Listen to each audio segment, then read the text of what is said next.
で、まあ楽しいというのが、子供とかだとわかりやすいんですけど、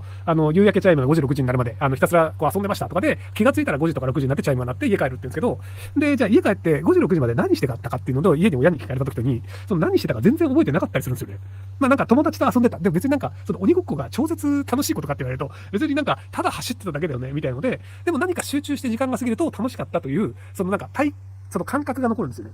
なので、その、楽しかったという感覚というのを人はどうやってこう感じてるかっていうと、割とその没頭してて時間が飛んでる時、夢中でやる時とか、集中してる時とかに割とその時間が飛ぶという表現をしがちなんですけど、